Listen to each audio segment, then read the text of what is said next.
Thinking about leaving your soul-sucking 9 to 5 job, one of the biggest struggles I see people, especially as women, face is the idea of having that safety net, that enticing perks and benefits, and listening to that head trash of what will people think if I leave. I totally get it, and I've been where you are. That's why I created a free guide to help you if you're thinking about putting in that notice. It's called Unlocking Your Exit Plan. Discover 5 things you need to do before leaving your 9 to 5. This guide is filled with worksheets and steps so you will have hand holding along the way. You can download your copy in the link in the show notes, and again, it's totally free. Now back to today's episode. Hey, Candace here, and I love all things business and marketing. But my biggest hurdle is my 9 to 5. That's right, you heard it. I still work a 9 to 5.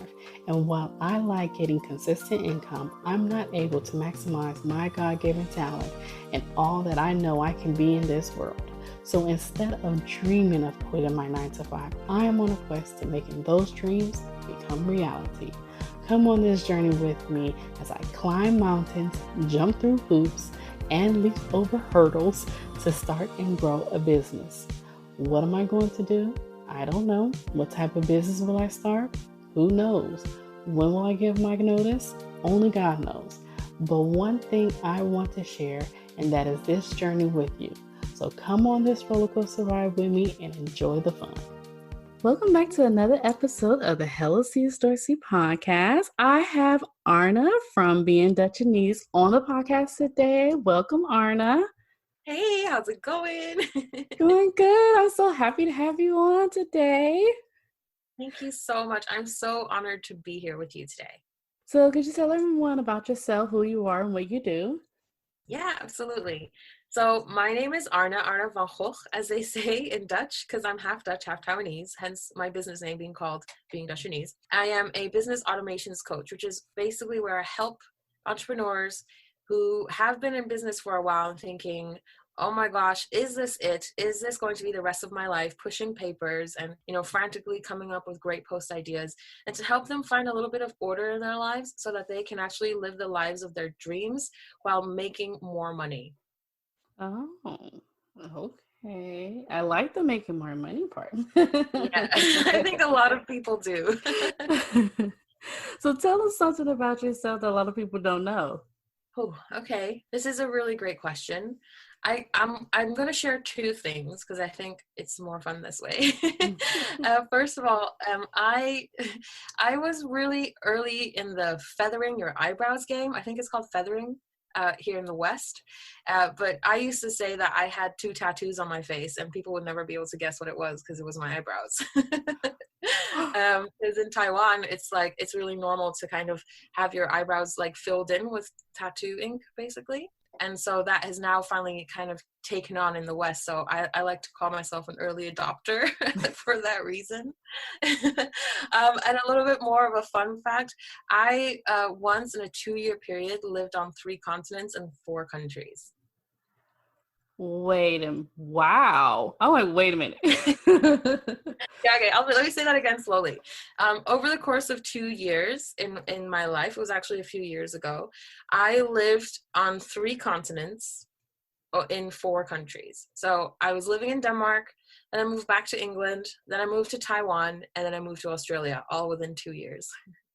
So my question is, how was the moving like? Because me and my mom, we hate moving, and we always we need to keep the house light, so pack less and everything. But I see a lot of people move around so much, and I'm like, how are they moving their stuff around? So how was it like moving around? How did you manage that? Well, first of all, you have really good friends that keep all your stuff for you when you leave the continent. That's always a good start. And also, I don't have that much stuff. I think all of my belongings, like my material belongings, I could probably pack into 3 suitcases. I use my Kindle, so I don't have a lot of physical books. There are a few that I have because I need to make notes or I keep referring back to it and I flip back and forth. My clothes, I have a very limited wardrobe and I change it out once every couple of years, so it looks like I'm wearing something different in all my Instagram photos. The thing for me is that growing up between two continents and between two cultures, like I always knew that there was more that I wanted to explore, more that I wanted to see. And the excitement and the fulfillment that it gave me being able to be flexible with my living arrangements meant that I could have that. And so for me, it was a really easy trade to not have a printer, to not have, a full size desk, to not have a full wardrobe. Like those were very easy things for me to give up in exchange for, going road tripping in Australia, or getting on a train in Taiwan and getting to the other side within 5-6 hours, or even in Europe, being able to just pick up for the weekend and go to another country for the weekend. That gives me a lot of fulfillment, being able to see the world. You are living the dream. My dream, actually. Yes. It's so funny because we always say as entrepreneurs, we're always like, oh, I want this, I want, a private jet, or I want whatever, I want to work in my PJs. And I sometimes have to pinch myself because I'm like, I am already living my dream. There's just a few upgrades that I want, but I am literally living my dream. And how many people get to say that? It's truly a gift. That's wonderful, because the thing of it is, people don't understand how possible it is. Mm. And, it's so much noise on the internet telling you you need to do this, you need to do that. And everybody have their own techniques, everybody have their own ways of doing things, and everybody have their own definition of success. And it's like you need to have that middle ground to say, okay, well, what does success mean to you? And what is your dream? What does that look like? And then work it backwards, like people always say, work it backwards to get there. Start with the end result and then work backwards. And, you know, we see so much on the internet, and we see so much online about different people saying different messages. How did you essentially, get to where you are? Did you have like a mentor, or did you focus on maybe one person that you listened to and then work from there? How did you get from basically your dream to now doing so now? you know that's an excellent question, and I think it's a combination of a lot of things. And as you were talking about, oh, I have to say that, oh, I have to say that, so I'm going to try and cover all the bases. So to begin with, start with what you can do. Let's say, for example, one of my dreams is to have $1 million mansion. I mean, it's not, but let's just use that as an example. I can't get that $1 million mansion today, or probably not in the next 6 months. But what I can do is move towards that. So what does that mean to you? Does it mean to save money? Does it mean to move back in with your parents? Does it mean to get an extra job and work 2 jobs like I did for a long time? I started my business maybe 4 years ago, and I started as a social media manager because I enjoyed social media. I knew what I was doing, and I could get a couple of clients just like that through my networks and contacts. But then, my business went through several iterations because as my business grew, I grew. And as a result of that, my interests expanded as well. And so I only became a full-fledged coach, I think it was about this time last year, because even though I had been coaching previously, I was afraid to take the leap. I was afraid to say, this is what I want to do now, because I was so comfortable doing other stuff. I was an online business manager for about 18 months, and I helped grow a business from 5 to 7 figures. And, when you have those kinds of experiences, they all add up and bring you to where you are today. Like if I look back, working at a luggage shop in Sydney to make sure I could pay rent, like it was 100% worth it, because I got to be in Sydney another year. I got to, go to my favorite vegan restaurant in Sydney. I got to live that lifestyle for a while. And as you kind of grow, you build on that, and you have to be super honest with yourself all the time, which is not always easy, as I'm sure you know. Yeah. Like, what do I want now? Like, what is it that I really want? And what am I willing to give up in order to get there? And so, a lot of my friends, because I'm now 30, a lot of my friends are settling down, getting married, having kids, and I chose a different path, and that's okay. I'm super happy within myself because I was able to accept myself for who I was and for my journey. And that has honestly been so instrumental in my success as an entrepreneur, because I still know who I am. And that's enough. And I think that's a really big thing, especially for women. to have to learn, like, I am enough as I am. And, you know, I'm still going to keep growing and keep learning. And I'm going to become a better version of myself tomorrow. But today I am enough. And that's beautiful. Yes, it is beautiful. And when you say that you were 30, I was like, oh my God, Candace, you better get on it. I'm like, oh my God. I'm 36. I just turned 36 in May. And I'm like, oh my gosh, trust me, enjoy your 30s. Do whatever it is that you want to do, because 40 is going to creep up on you before you know it. Yeah. So I love the fact that you're doing it now, and you're doing, what you've always dreamed of. What advice would you give my listeners out there on how to take those steps, how to take action in their business or in their life, whatever they want to do? What advice could you give us? First of all, get a coach.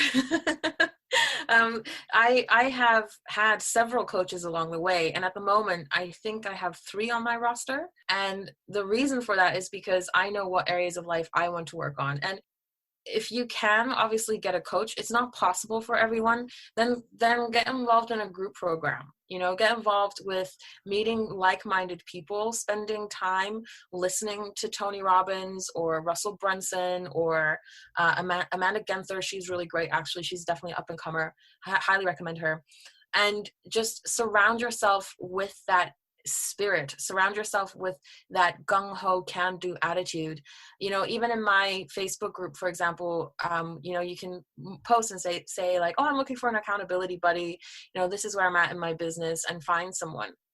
I think I spend somewhere around 4 to 5 hours a week just with peers that are willing to push me further. And if that's a coach, or if that's an accountability group or a mastermind group, these people are looking out for me. They have my best interest at heart, and we all lift each other up. That has been honestly one of the biggest keys to my success, because you learn so much from each other. And even today, I literally just before we jumped on, I did a breathwork session with some guy that my friend recommended, and it was so transformative. Just one session, and that's me trying things out, testing the waters, and giving myself permission to try and possibly fail or succeed. It's been a really big game changer, just having people around me. I love this, because this is the first year that I've ever had like a coach and accountability partner, because I was actually one of those people that was like, nope, I don't need it. I can do it on my own. But then I was like, maybe I do need help. I was like, I think I need help, because, I don't know I needed someone to hold me accountable of the things that I wanted to do, the things that I wanted to achieve. And my problem is, I'm too, I will say, well, I guess it's a good thing, but I'm too creative, and I have 10,000 ideas and 10,000 different things that I want to do. So my question to you is, how do you essentially cut the noise off in your head of all the different ideas that you have and focus on one? Don't ask me that question. Oh my gosh, you're in the same boat as I am. Yes. So I haven't done it myself, but I'm actually going to do it in June. I'm going to have human design done on me. I think that's how you say it. And it's like a test type thing, and it kind of defines your personality type. And I spoke to someone that does it, and apparently there are types of people in the world that can only focus on one thing. But there are other types of people in the world, like you and me. We need to have 10 million projects to keep going. Yeah. And I think it's just really accepting that. Am I the type of person that can only focus on one thing? Okay, well then let's focus on one thing. But people like you and me, I need to have, clients that I build chatbots for. I need to have coaching clients, and I'm working on a membership program, and I'm doing this, and I'm doing that. I'm doing 10 million things. But then, because I'm so centered in myself, and I'm sure of what it is I want, I know when all the deadlines are. I know where the self-imposed deadlines are, and I follow that. And that is what keeps me going. That's what gets me out of bed in the morning, because I know that my membership needs my video tomorrow, and I need to work on that today. And so being able to see the bigger picture is really important. And again, this is where the self-work comes in. This is where you do your meditations and your reflection and writing your priority list. I have a freebie that I think you're going to be sharing as well. It's time to like more focus in the day, find more focus in the day. And one of the things is you need to be prioritizing what you do, because otherwise everything else will kind of like come in and just make noise. And one of the things I didn't put in that freebie that I will share now is pick certain times of the day to deal with your email, and the rest of the time don't look at it. Like I've been following that for the last couple of weeks, and it's honestly made my life so much easier because I'm not constantly reacting to people. I am being proactive when I am on my email, and it just, yeah, it really makes such a big difference. Yeah, I'm an email geek. I need to definitely do that because I'm always looking at my phone and I'm looking at emails, and then I'm looking at Facebook to see if there's anybody that need help with anything, any trigger words, anything. Now I kind of shift and pivot a little bit, and I noticed earlier that you mentioned Russell Brunson.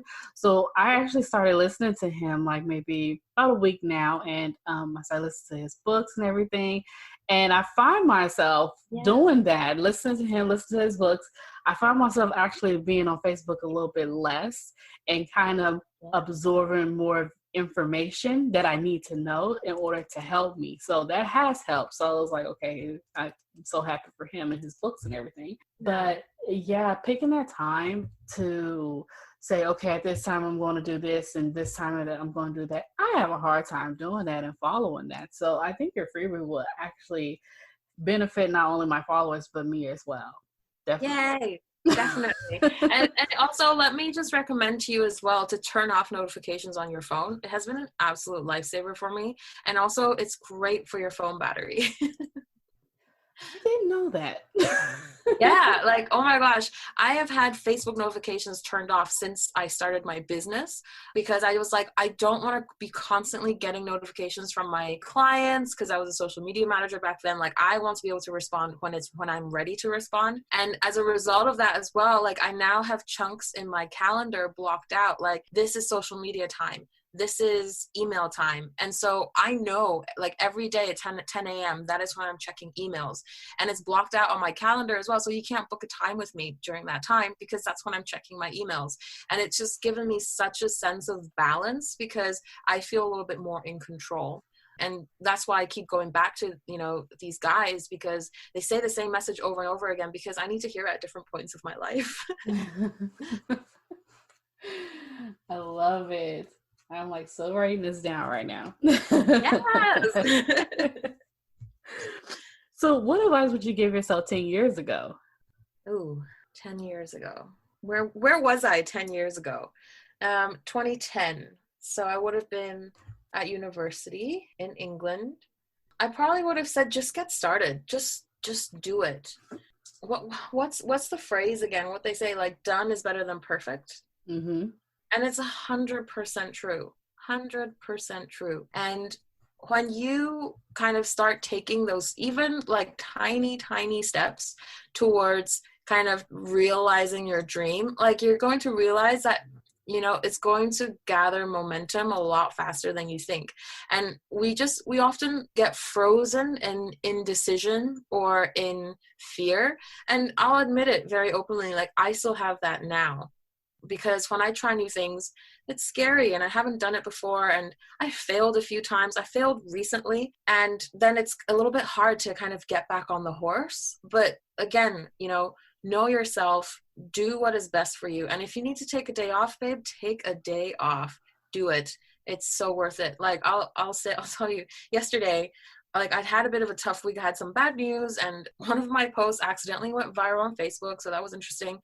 And so I was just feeling beaten down, and I was like, you know what, I need to take a break. And because if I don't, then I'm not going to get anything done. So I just wallowed in my self-pity for an afternoon, and just doing that alone, last night I was able to clean the fridge on a Friday night. Like, check me out. So glamorous. I cleaned the fridge because I found a bit of inspiration again to kind of push forward and just enjoy what I was doing again. And that sounds really weird, to enjoy cleaning a fridge, but oh my gosh, it's so clean. No, it's just taking your mind off of things. That's what Yeah, it is. absolutely. It's so cathartic. Like cleaning has never meant more. Yeah, I mean, cleaning or walking or some of those things that you despise doing, like do it just so you can like clear your, your thought pattern or your mind. And, I completely know it's not weird. I completely understand. Yeah. I mean, it's so interesting, especially because, of this entire time that we live in now, like, Corona, post-Corona, whatever you want to call it, it's a very strange time to feel normal. And any sense of normalcy that you can find, I suggest that you take that opportunity, especially if it's for good, especially if you can contribute. That is going to make all the difference in your mental health and your ability to kind of take risks. Because right now, everybody's frozen. Nobody wants to take risks, but now is the best time to take risks. So I highly, highly recommend it. I agree. I just recently worked on my course and I put it out there and I did like a 7 day. I just jumped in my Facebook page for 7 days and did a 7 day like video live and everything. It wasn't the best sales that I wanted to, but it doesn't matter because that was the first time I actually even got any sales on any course. And I was like, oh my God, I can do this. Yeah. And when they say people aren't buying, people are buying. People are online buying stuff. My mom is online buying stuff. So if you Yeah. want to, if you want to pitch to her, go ahead and do so. Yeah, I mean, people are out absolutely. here getting boxes and everything. So people are buying online. And I think the thing of it is, a lot of people are waiting because, a lot of people are laid off and everything. And this is the only thing that I don't like about the whole situation with the COVID. People are, passing away and everything, but people are losing their jobs at the same time. And I'm like, this isn't ideal. This isn't cool. And I feel for those who have lost their jobs and everything. But a lot of people are like, hey, I get more money off of unemployment. So I'm like, hey, that's a plus. That's a Yeah. good thing out of Yeah. it. And like I think that's so important as well. Like being able to see the bright side. Like, oh, I get more money off unemployment, great. And this is also a really good time to invest in yourself Yes. because what's going to be next for you? Your career has come to an abrupt halt or has been stalled. This is the best time to reinvent yourself. Also, like I don't know what it is like in the States, but here in the UK, like people aren't going out as much, so they're not spending money at restaurants, they're not spending money on booze, so suddenly they have all this like extra money to spend. And so, more laptops are being bought, like new refrigerators are being bought because suddenly it's a weird surplus of money. Because here in the UK, when people get furloughed, which is where they're like on pause at work and the business doesn't have to pay the money, but the government pays them 80%. So like they're still getting paid to not work. So why not do something with it? Like do something with that time and, take a small risk, because that's another thing. Like my dad keeps telling me, he ran a business as well. He's like, Arna, I had to buy a building, I had to buy furniture, I had to buy books because he ran a school. I had to, have cleaners come in. You don't have any of that stuff. You literally just have your laptop. That is your, equipment for work. That's your office. And it is so true. Like you don't need to spend a lot of money to take a small risk to potentially make a shed load, right? Yeah. Yeah, I completely agree. Like all you need is your laptop and that's it. And laptops are going, at a reasonable price now. So you don't have to get all the bells and whistles and fancy pants stuff on a laptop. You can just get something that has the internet where you can type up a Google document and that's it. That's all you need essentially. Yeah. And that's I know free. one girl. Yeah, like I know one girl who's a client of one of my clients. She made about $1,000 from her phone, which was incredible. I think she was tattoo or piercing artist, and so she had all this extra stock lying around. So she just took pictures of them with her phone, uploaded it onto a shop on an app, and she sold out within the first 2 weeks. Wow, that's And that was amazing. $1,000. That is amazing. I had a guest that came on and she talked about how her husband essentially isn't working and he's a chef. And what they did was they couldn't find, I think it was the gluten-free bread or something like that with without the gluten in it and everything, and they couldn't find it. It was all like sold out because people was, of course, buying up everything. So they decided to actually just make it themselves. So he made the bread, and they've been making all kind of pastries and different things like that. And she took a picture and put it on the Nextdoor app and say, hey, make this bread. And then all of a sudden people were sharing and people were asking to buy it. And they made I think she said they made like $1,400 or $1,500 in 1 week. And it don't have to be, as they call it, sexy. It don't have to be sexy or fancy. You just get started. And I teach that all the time in my podcast group, in my podcast course. Get fancy pants later and record your podcast on your phone if you need to. That's all you need. That's it. Yeah. Absolutely. Like, it's so funny that you say that, because like some of the big wigs have the worst podcast quality. Oh my gosh. Like, I can't remember who it was. I was like, seriously, dude, you make like 5 million a year and you are recording this on your cell phone, like from 2014, it sounds like. Like, because it's doable. People will still listen. And if you have something that really solves a problem, then you're golden, That's like right. gluten-free bread. Like, who would have thought? But it's a problem that people have and that needs to be solved. And so, I really encourage people to kind of just take the risk and take advantage of this time where you can experiment a little bit. And it is a lot more socially acceptable. It's so funny. So many people are like, oh my gosh, Arna, I finally know what it feels like to be you and work from home all the time. I'm like, no, you don't. You're not a coach, but thank you. I'll take it as a compliment. Yeah, I'm working like my full-time job here at home, and I'm like, I've been able to get more things done in my own business than at my job. Don't let them tell. So I hope they're not listening, but but I've been more. I know, right? Secret. But I've been more productive in my own business because essentially I could just turn over, get on my computer and do whatever I need to do, and then turn over to their laptop and work on this. So I'm like multitasking at the same time. Some days I can't do that, and some days I can. But I'm definitely taking advantage of staying at home because this is my dream. This is something that I've been wanting to do for years. And I'm like, Candace, this is the test. This is how it's going to look and feel like when that day comes, when you're no longer working that full-time 9 to 5, but you're working in your own business. So I'm looking forward to it. Now that's my dream, 100%. Yes, girl, yes. And listen, like, let's put it this way. Technically, you're already living it. You just have to adjust a few things. Yes. And so when you look at it like that, it suddenly feels so much closer, and you can actually act accordingly. Now, for people that are starting out and that are trying out new things, like, I just want to give a piece of advice, if that's okay. Go ahead. Record everything. My high school Spanish teacher told me this when I was like having a little tiff with the school administration about our Model UN. It was like a long story. I don't even remember what it was, but he said, Arna, record everything.